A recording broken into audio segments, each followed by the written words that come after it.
Hello বন্ধুরা, সবাই কেমন আছো বলো? আশা করছি সবাই ভালো আছো ও সুস্থ আছো। আমি তনুশ্রী তোমাদের সামনে নিয়ে চলে এলাম আবারও একটা নতুন ভিডিও। আশা করছি ভিডিওটা তোমাদের ভালো লাগবে। ভিডিওটা কেউ স্কিপ করো না, পুরোটা দেখতে থাকো। দেখতে পাচ্ছ আমাদের ঘরের গলিটা কেমন অন্ধকার। তখন কিন্তু বাজে প্রায় 6:45। তো আমরা দুইজনে বেরিয়েছি। সকাল 6টা বাজে মানে দেখতে পাচ্ছ রাস্তায় কোনো লোক নেই, একদম শুনশান রাস্তা। কয়েকটা লোক যাচ্ছে, যারা কাজে যাচ্ছে তারা, আর যারা হাঁটাহাঁটি করছে। সকালবেলা তো অনেক লোকই হাঁটাহাঁটি করে রাস্তায়। তো আমরাও সেই মতো একটু হাঁটতে বেরিয়ে পড়েছি। শুধুই যে আজকে বেরিয়েছি তা না, আমরা প্রতিদিনই বেরোই। আজকে আবার একটু লেট হয়ে গেছে, একটু মানে অনেকটাই লেট। যেখানে 5টা 15 বা 5:30টায় বেরোই, সেখানে 6:45 বেজে গেছে। তো আমাদের সামনে কিছু লোক যাচ্ছে, আর এই যে আমরা দুজনে চলেছি রাস্তা। এই যে দেখতে পাচ্ছ সকালবেলা জোড়া শালিক দেখে নিলাম। সকাল বিকাল জোড়া শালিক দেখা নাকি খুব ভালো, এটা কিন্তু ছোটোবেলায় খুব মানতাম। তো যাই হোক, এখন আর শালিক পাখি আর দেখতে পাই না বিয়ের পর থেকে। আসলে সব সময় ঘরের ভিতর ঘেরার মধ্যে থাকি, তো খুব কম আমি এখন শালিক পাখি দেখি।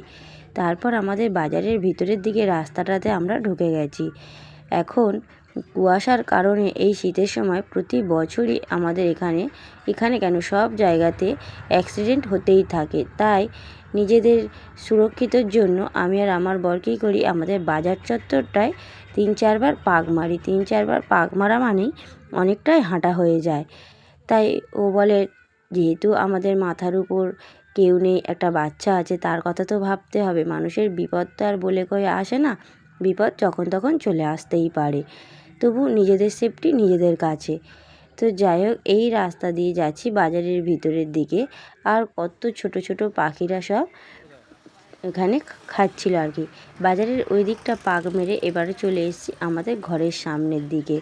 তো আমাদের ঘরের সামনের দিকে চলে এসেছি, আমাদের হাঁটা হয়ে গেছে। তারপরে চলে গেলাম আমাদের মন্দিরের সামনে, মানে আমার মামা শ্বশুরের বাড়ির ওই দিকে। এই জায়গাটা একটু ফাঁকা মতো, এখানে আমরা কয়েকটা বউ মিলে, মানে আমরা কয়েক যা মিলে একটু লাফানদড়ি খেলা শুরু করেছি।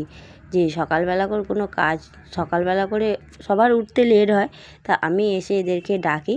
6টার দিকে এসে ডাকলে, 6টা 10-15তে আসি, এসে এদের ডাকলে ওরা উঠে 3-4 জন মিলে লাফানদড়ি খেলে। আজকে কেউ ওঠেনি, কারণ ওদের মেয়েদের পড়ার দিন ছিল আর সকাল সকাল পড়তে যাওয়ার কথা ছিল। তাই আমার ছেলেকে অতটা আমার তুলতে হয় না। মানে আমরা বউরা যখন খেলা করি, আমার বর তখন ওখান থেকে চলে আসে, যেহেতু ভাইয়ের বউরা তো, তাইও থাকে না, এসে ছেলেকে রেডি করে পড়তে পাঠিয়ে দেয়। তো তারপরে আমি বাজার থেকে দেখো কত সবজি নিয়ে এসেছি। শীতকাল মানে নানান সবজিতে ভরা। তাও তো এখানে ফুলকপি বাঁধাকপি কিছুই নেই। শীতকাল মানে অনেক রকমের সবজি। দেখতে পাচ্ছ এই যে ছোট ছোট রসুনগুলো নিয়েছি। হ্যাঁ, এখন কিন্তু রসুনের খুব দাম, রসুনের দামটা একদম কমছে না, এতটাই দাম। তাই যাই হোক, এই ছোট্ট রসুনগুলোও কিন্তু 30 টাকা করে নিয়েছে। আর দেখতে পাচ্ছ মাছ নিয়ে এসেছি, মাছ কেটে নিয়ে এসেছি বাজার থেকে। এটা ছিল কাতলা মাছ, আর সাথে ছিল চিংড়ি। যেহেতু শাশুড়ি মা মাছ খায় না, তাই ওনার জন্য চিংড়ি মাছ। আর এদিকে তো আলু ভাজা বসিয়েই দিয়েছি। তার কারণ হচ্ছে, আমি তো আগের দিনের ভিডিওতে বলেইছি যে আমরা রোজ সকালে পান্তা খাই, তাই পান্তা খাওয়ার জন্য এই যে আলু ভাজা বসিয়ে দিয়েছি। আর এখানে দেখো হাঁড়িতে আধ হাঁড়ি পান্তা, মানে আমাদের সবার হয়ে যাবে। এই যে পান্তাটা দেখেছো, জল দেওয়া রয়েছে, রাতে জল দিয়ে রেখেছি। একদম ঝরঝরে পান্তা, যে গলে গেছে তা না। তো যাই হোক, তারপরে সকাল থেকে ছাদে উঠিনি। আর এই গাছগুলোকে না দেখলে না মনটা খুব খুঁতখুত করে। সকাল থেকে এদেরকে প্রতিদিন সকালবেলা উঠে একবার করে যেন মনে হয় গাছগুলোকে দেখি। দেখো আজকেও একটা ফুল ফুটেছে, এই যে দেখেছো। বললাম না, এই গাছটাতে প্রতিদিনই, আগের ভিডিওতে বলেছি আমি, যে প্রতিদিনই কম বেশি 2-1টা করে ফুল দেয়। আমার ঠাকুর পুজোর জন্য ফুল হয়ে যায়। ও মা, এই গাছটাতে আজকে ফুল ফুটেছে। দেখো বন্ধুরা, ফুলের কালারটা কত সুন্দর, কি মিষ্টি কালার না ফুলটা। আমার তো বেশ ভালো লাগলো। আর এই গাছটাতে নতুন নতুন সবে পাতা ছেড়েছে। গাছটা কী ফুলের গাছ জানি না। আর এই যে গাঁদা ফুল, বেগুন গাছ সব একদম ঝরঝরে হয়েছে। আর এই যে এখানে একটা গাছ দেখিয়েছিলাম আগের ভিডিওতে, তো যত দিন যাচ্ছে দেখো পাশে কতগুলো চারা বেরিয়েছে। তো আরেকটা যে গাছ লাগিয়েছি সেই গাছটাকে আর হতে দিচ্ছে না। আর লঙ্কা গাছে না কয়েকটা ফুল এসছে। তো যাই হোক, এদিকে তারপরে ছেলে পড়ে থেকে চলে এসছে, স্কুলের টাইম হয়ে গেছে। ও খাচ্ছিল পান্তা আজকের আলু ভাজা দিয়ে, বলছে মা আলু ভাজা আর পেঁয়াজ দিয়ে খাচ্ছে, বলছে কি ভালো লাগছে।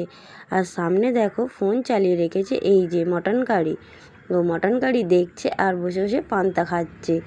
তো যাই হোক, তারপরে দেখো এই জিনিসটা তোমাদের ঘরে কাদের কাদের ঘরে দেখেছো অবশ্যই কমেন্ট করে জানাও।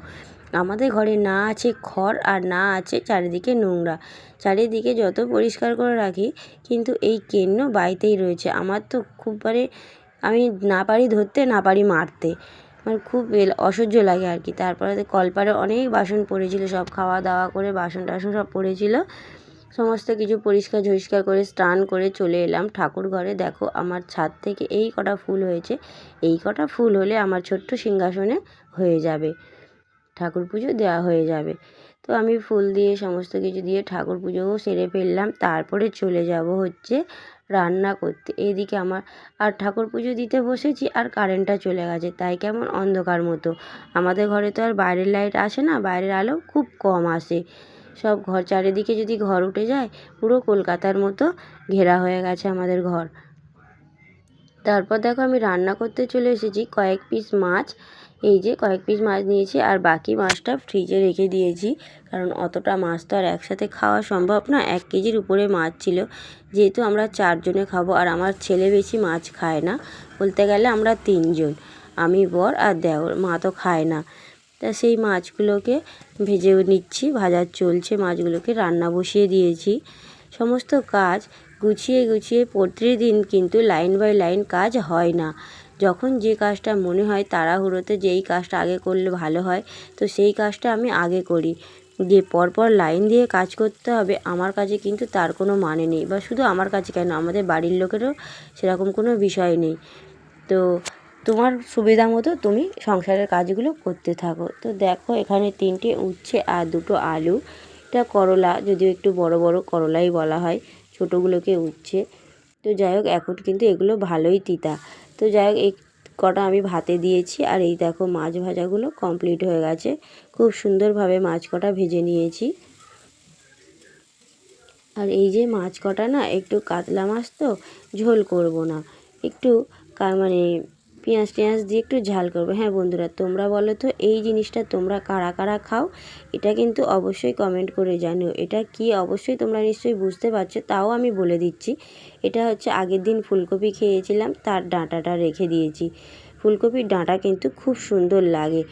আর এই যে দেখো আমাদের ভাত খাওয়ার সময় হয়ে গেছে, রান্না বান্না করে ছেলে এসেছিলো, ওকে খাইয়ে দিয়েছি, ও চলে গেছে স্কুলে। আবার স্কুলের ভাত বাচ্চা খেতে পারে না, তাই বাড়িতে চলে আসে। আর এদিকে আমি উচ্ছে আলু ভাতে মাখাচ্ছিলাম, যে বললাম যে 3টে উচ্ছে আলু ভাতে দিয়েছি, সেই উচ্ছে আলু ভাতেটা মাখানো চলছে। তো এটা মাখিয়ে নিয়ে তারপর আমাদের 4 জন আর ভাত বেড়ে রেডি করে নেব, যেহেতু এখন খাবো 3 জন, 4 জন নেই। তো এই যে দেখো ভাতে মাখানো হয়ে গেছে, 4টে ভাগ করেছি, যেহেতু আমরা 4 জনেই খাবো তিতোটা, ছেলে তো আর খাবে না, ছেলে খেয়ে চলে গেছে। তো দেখো ফুলকপি ডাঁটা আলু বেগুন দিয়ে, এই যে ফুলকপি ডাঁটা বেগুন আলু আর চিংড়ি মাছ দিয়ে ঘন্ট করেছি। আর এই যে কাতলা মাছের ঝাল আর উচ্ছে আলু ভাতে, আজকে ছিল এই 3টে তরকারি, আর সাথে ছিল গরমা গরম ভাত। দেখো ভাতের কিন্তু এখনও ভাব উঠছে, দেখতে পাচ্ছ, দেখো একদম গরম গরম ভাত। তো চলো আমরা খাওয়া দাওয়া করে নিই। বন্ধুরা তোমরা কে কোথা থেকে ভিডিওটা দেখছো অবশ্যই কমেন্ট করে জানিও। আর আমার এই ঘরোয়া ভিডিও কেমন লাগলো অবশ্যই কিন্তু জানিও কমেন্ট করতে ভুলো না কিন্তু। আর যারা নতুন নতুন বন্ধু তোমরা সবাই কিন্তু একটু সাবস্ক্রাইব করে দিও, আর যারা ফেসবুক থেকে দেখছো অবশ্যই ফলো করে দিও। এই যে ছিল শাশুড়ি মায়ের ভাত, বরের ভাত, আমার ভাত, দেওরের ভাত, 4টে থালার মধ্যে আমি ভাত বেড়ে রেডি করে নিয়েছি। এই যে আমার বরকে দিয়ে দিলাম ভাত, আর ওদিকে মাকে দিয়েছি ভাত। আর মা বলছে কি অতটা ভাত খাবো না, মানে থালাটা বড় তো যার জন্য বুঝতে পারিনি। তো এই যে মা ভাত সব তুলে দিল, খাবে একটুখানি। তো বন্ধুরা ভিডিওটা আমি এখানেই শেষ করলাম, সবাই সুস্থ।